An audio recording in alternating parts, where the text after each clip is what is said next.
Questions, please. What happened to Brent? Brett was injured yesterday. Placed him on IR. It's unfortunate. I mean, he toughed it out just to play through the game. The way he did was real credit to him. So it's unfortunate, and that's why we're where we are. So we have history with Tabor Peppers. So that's the way we'll move forward as we get ready for Chicago. So Mike, he was hurt before the end of the game. It was not the last play. No, he got it out. Yes.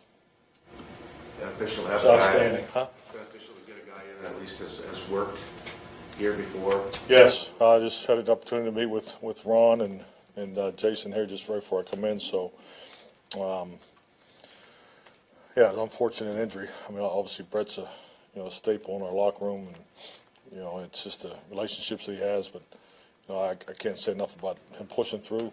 But this is part of being on a short week, and this is one thing that we was hoping wasn't going to be as bad as we thought it was going to be after the game. But after the examination today, this is the direction we had to go. Were you close to having to consider an emergency long snapper with his injury? Well, Richard Rogers was warming up on the sideline. That was the reason for it, yes. Hey Mike, so you've also got Kyle Murphy now on your injury report with a foot injury. So that's, your top 5 tackles now that have suffered injuries to this point? I know you're as even keeled as they come, but are you a little bit frustrated at this point that you're getting crushed at one position? I mean, I'm not frustrated. Injuries are part of the game. It's just, when you have one position that gets hit by it, maybe it has something to do with playing Chicago on Thursday night. Last year it was the running backs. This year it's the tackles. So you just work through it. We're frankly still working through it. I mean, you play, the game, and coming in here this morning, just going through we had game plan meetings this morning to kind of get everything cleaned up for the players in the weight room, and then we had our special teams at noon, and then a 1 o'clock team meeting. So we're still working through it. There's still some testing that's being done, but yeah, it's a work in progress. As far as the guys that didn't play yesterday, any update on them? A little more optimistic on any? Shoot, I really don't have, until I get them on the field tomorrow, and frankly, I'm not even sure what we're going to be able to do on the field tomorrow. I'm going to have to adjust the practice because of the injuries coming out of yesterday's game. So we'll know more tomorrow when we get down there. So I know those guys are, I'm trying to think who's close or who's not, but they'll push it. I mean, I thought some of their workouts on Saturday down there, it was encouraging. So, but we'll see what tomorrow brings. Like, is the tackle position one that you have to maybe adjust your plan, the way you play, more than any position on offense because of the importance? You've been to the last 2 games, right? I have. Yeah, so we'll continue down that path. Yeah. I'm sorry? Yes, we'll continue down the path that we've been on the last 2 games. Mike, yesterday after the game, you mentioned the value in getting, lots of experience for some of the young guys, especially on defense. We saw lots of Josh Jones yesterday, lots of Kevin King. On the second touchdown from Cincinnati, Josh looks like he's got somebody in man. The back goes across the formation, goes for an untouched touchdown.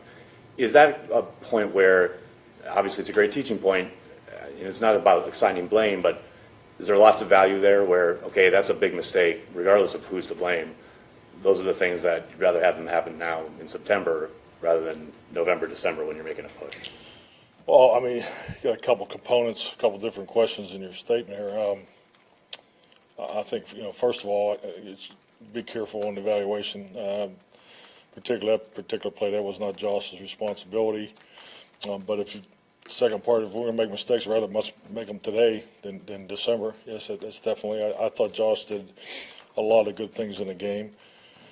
So, defensively as a whole, they did some good things, particularly in the first drive, and they ran the ball effectively. But I thought as a game, we got stronger as the game went on. So, and that was a product of Josh Jones, and I thought the linebacker group played well when we went through from nitro to nickel. When just due to couple things are going on there too. I mean, I can't say enough about Morgan Burnett. I mean, he, with the performance he had yesterday, and so we had a number of guys that played very well, and that's what you're looking for. I mean, we improved as a football team, and obviously we played 3 games. We have a lot of work to do, but by no means are we close to having it figured out or feel like we're really in a groove or anything like that. That's not where we are, and that's our reality, and we understand that. So, but with that, it's the excitement of how much better we can be is what drives us each and every day. So, I mean, short weeks are tough. I don't think I've ever felt a Monday after a Sunday game going into a Thursday game. I mean, really, Monday, Tuesdays, and every team goes through it. You just kind of, things are in flux. You really haven't graded the tape, and we haven't met as a staff. We'll do that. We'll grade both games Friday. So, I mean, you got a lot of moving things here. So, for me, really to sit here and go play by play, not that I correct players in the media, as we know, but you did just say it wasn't his fault.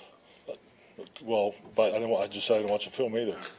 So maybe I was giving you something to think about. So, but I know the play you're talking about. So, I mean, I know what the defensive call was, and in the back slid across the formation through the B gap and slid out for the touchdown. So, yes, we got a lot of work to do, and we'll be better for it as we get closer to Thursday.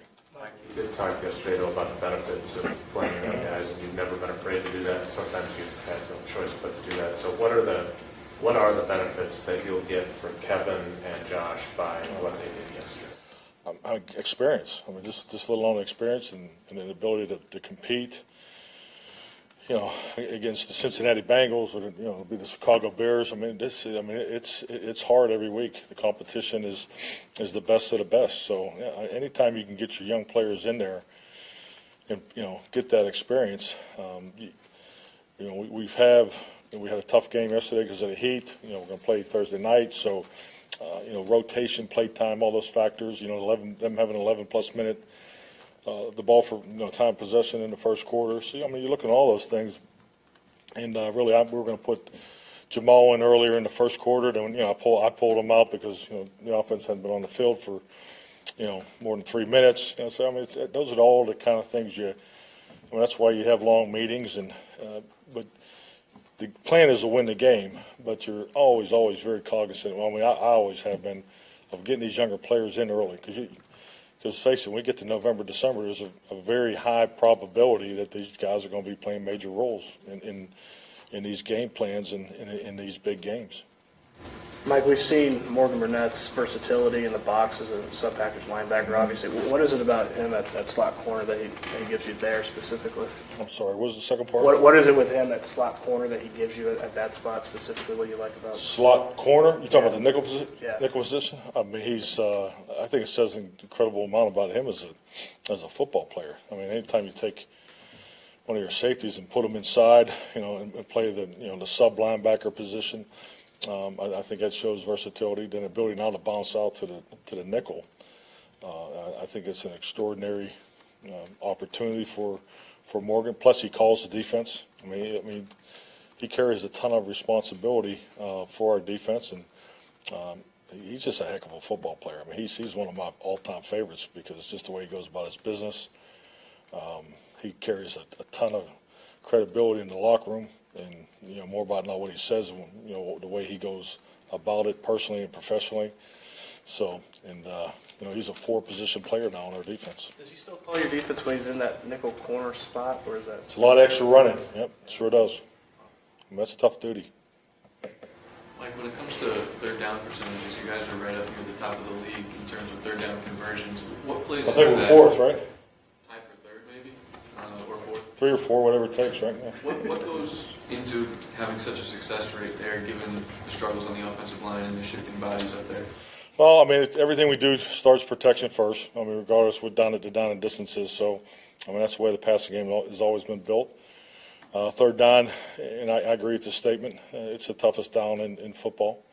So, I mean, the down and distance to winning the first and second down obviously plays a lot into it. And I mean, we're in the 70, whatever. I'm not sure what the exact numbers are, but I know third and 2 to 5, we're doing very well. Actually, third 11+, I think we're 5 or 7 or something like that, which is which is really good. 6 to 10 is where we want to be better. So we're seeing a lot of 2-man, 55 coverage, whatever you guys call it. Too deep, man-to-man underneath coverage in that particular area. So we need to do a better job against that coverage. Those are the things we focus on. But just the protection and the line being in tune with where we want to help, the matchups and so forth. I just can't say enough about our players. And that really points to their preparation, being in tune with who they're playing, where they're playing, because we're seeing guys move around. I mean, both games, whether it's Atlanta this game, guys that lined up on the left side are now going on the right side, and that's part of the chess match, especially on third down. So our coaches are doing a great job preparing. Our players are doing a great job taking the preparation to the field. Did Ty look worn down to you at all? Ty Montgomery? Did Ty Montgomery look worn down a bit to you? No, I thought he was. I mean, he got a little banged up there in the game, but. Okay, I just wondered. He played a lot of snaps again for you. It seemed like the first few games he had a lot of after contact yardage, and it seemed like that was limited. I was wondering maybe just the wear and tear maybe got to him a little bit. I didn't see that. Mike, now that we're 24 hours removed, how different was yesterday's experience with the protest than what you go through on a regular Sunday afternoon? Well, I mean, it's definitely different. I mean, let's not deny that. I mean, there's a lot of things that are being said. I think more importantly, I think it's a time to listen. We need to, I think everybody can do a better job of listening and make sure the messages that are being trying to be delivered are heard, and vice versa. So I think that's the biggest thing in life. I mean, everybody throws around lack of communication, and I know personally, regardless of if it's here professionally with my players or even at home with my children, I think we all can sit back and listen a little more right now. Mike, we talked about the mental toughness this team showed yesterday. Obviously, on a short week with a number of guys banged up again, you have to show it again. Is that something you guys kind of focus on instilling? Is it something that you, when you're evaluating players to bring to this team, you look for? How does that come about in the season? Well, I mean, mental toughness, frankly, developing mental toughness in the National Football League as far as the training of it is more of a challenge today than it was 10 years ago. There's no doubt about that. I think clearly before 2011 and post-2011, and I'm citing the CBA, because, when you're training a football team, and from a coach's perspective, there's points in your training camp. You have to stress your football team mentally. There's so much that's put into the physical collection of data, the analysis of what these guys are doing. You have more information connected to science than ever before physically. So I think that's been a real credit to the advancement in sports through all the phases: medical, strength and conditioning, nutrition. But where's the definition of stressing your team mentally? Where does the mental toughness? And that, to me, that's some of the biggest decisions that you have to make when you schedule training camp. You're scheduling the early season practices, the importance of the padded practice, when they're placed, how much you can do, because you have to stress your team. Because let's be honest, that's why you have veterans and that's why you have younger guys, and there's always going to be a gap between the older guys that have been through it or the players that have the experience of going through it and the ones that haven't.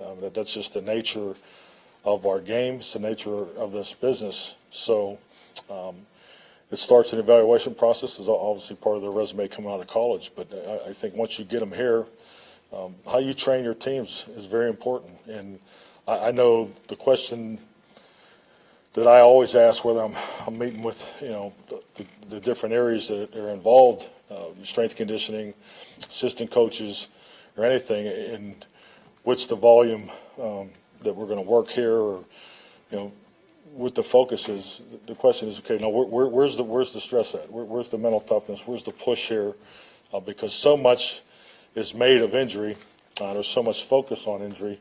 It's part of our game, and I think we would all agree human nature would be to pull back and get off the pedal a little bit, and you think that's going to help, but it may help him physically, but you got to make sure you're in tune with the full development mentally for your whole team, not just your veterans, especially focusing on your young guys. Jason, last one. Mike, Aaron told us yesterday that when he first saw Geronimo, it was almost instantaneous. He was like, this guy's special. I'm just wondering when he kind of struck you as a potentially special player and when that jumped out to you. Very early in the process. I mean, Geronimo, you go through the rookie orientation camp, and there's always, they're in helmets and they're down there in shorts, and you're wondering why this guy was not drafted. And hey, it's easy to be fooled in helmets and shorts. I think all coaches have learned to just back off a little bit till you get to the pads, and because guys can obviously are different in pads than they are in just helmets. So. But the first thing that jumped out at me was his athletic ability, really catch. I mean, just the ability to play the position was very high, and I think he had like a 4.65, or he had a real high 40 time. And you're watching him run, you're thinking, well, he must have had a bad day or something, because you didn't see it. So I think we all thought early that we were fortunate to get him where we had him. So, and I just think he's made that jump. I mean, you saw in the Atlanta game down there last year. And he just kept getting better and better. But as we all know, those opportunities that are earned to play in a game, that development happens weeks, prior to that in practice and so forth, training camp. But yeah, no one's surprised with his success. I think he's a fine young player, and he always has a smile on his face. He has a great natural energy about him. But yes, I think we all felt early in his time as a Green Bay Packer that he has a chance to be a really, really good player. Thank you. Thank you.